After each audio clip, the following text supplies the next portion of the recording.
جو اس کے اوپر کہنے والی ایک تو یہ ہے کہ جو پاکستان کے اندر ایک خاندان ہے وہ نیشنل سیکیورٹی رسک ہے مستقلاً، وہ نواز شریف اور شہباز شریف کا. کبھی یہ ہاؤس آف آئرن ہوتا تھا، آج کل ہاؤس آف کارڈز کی طرح سے وہ گر رہا ہے. دوسرا یہ ہے کہ یہاں ایک انعامی اسکیم چل رہی ہے. بمپر پرائز یہ ہے کہ جو سب سے بڑا چور ہے اس کے لیے سرکاری نہیں بلکہ ادارہ جاتی جہاز جائے گا، اور اس میں وہ بھاگنا چاہے تو تب بھی وہ جہاز اس کے لیے اویلیبل ہے، اور اگر بھگوڑے کو واپس لانا چاہے تو تب بھی اس کے لیے جہاز اویلیبل ہے.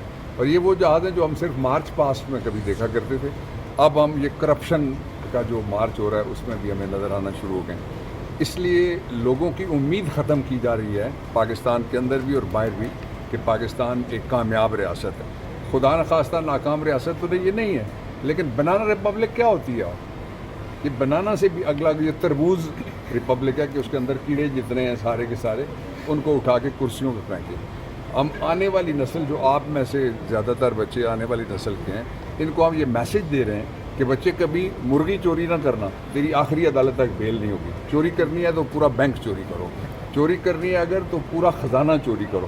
تو اس لیے یہ جو لیکس ہیں خان صاحب کی لیکس یہ دو چیزیں سائفر کے معاملے میں اس پہ بھی آتا ہوں. سائفر پہ پہلے چاہتے ہو یا بعد میں چاہتے ہو؟ جب کہو کہ میں آ جاؤں گا. دو چیزیں ہیں اس میں. اصل بات یہ ہے کہ لیکس کرانے والا کون ہے، لیکس بنانے والا کون ہے، بکوانے والا کون ہے، یہ ڈھونڈنا چاہیے، اور اس کے لیے سپریم کورٹ آف پاکستان کو لینا چاہیے سو موٹر نوٹس. دوسری چیز بہت امپورٹنٹ ہے، وہ یہ ہے کہ خان صاحب نے جو کہا لفظ بلفظ انہوں نے درست کہا. انہوں نے کہا کہ سائفر میں یہی تو ہے. ان کا لیک کیا ہے؟ لیک کے اندر سے کچھ لیک نہیں ہوا سوائے اس کے کہ ہم اس سے کھیلیں گے، کہ ہم اس سے کھیلیں گے. جی جو لیک ہے وہ یہ کیا ہے؟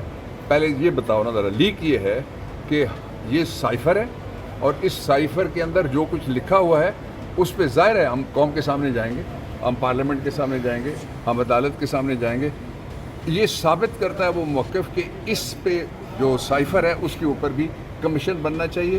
سپریم کورٹ آف پاکستان سے صدر پاکستان نے بھی درخواست کی ہے، عمران خان نے بھی درخواست کی ہے، اسپیکر نے بھی درخواست کی ہے. سائفر بیچ کے میں بھی درخواست کرتا ہوں کہ اس کی تحقیقات کرا لیں. بابر احمد صاحب کھیلنے سے کیا مراد تھا؟ خان صاحب نے جب کہا کہ ہم اسے کھیلیں اس گے، کا سیاسی فائدہ تھا. جی سیاسی فائدہ کس کو تھا؟ سیاسی فائدہ ان کو تھا جو سائفر کے ذریعے لائے جا رہے تھے.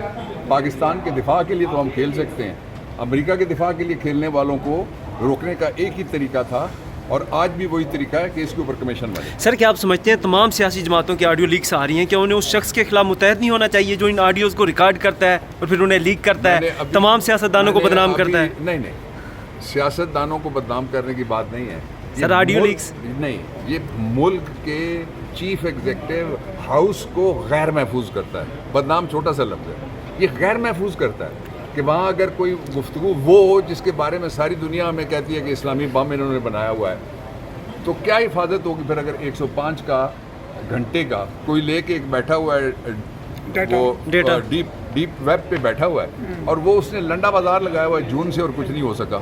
سر رانا ثناءاللہ صاحب کہتے ہیں میرے پاس ویڈیو ہے جو میں اگر لے کے آؤں تو وہ بہت برپا ہو سکتی ہے عمران خان کے حوالے سے. اب وہ ان کی آنٹی کے پاس تو پوری دکان ہے.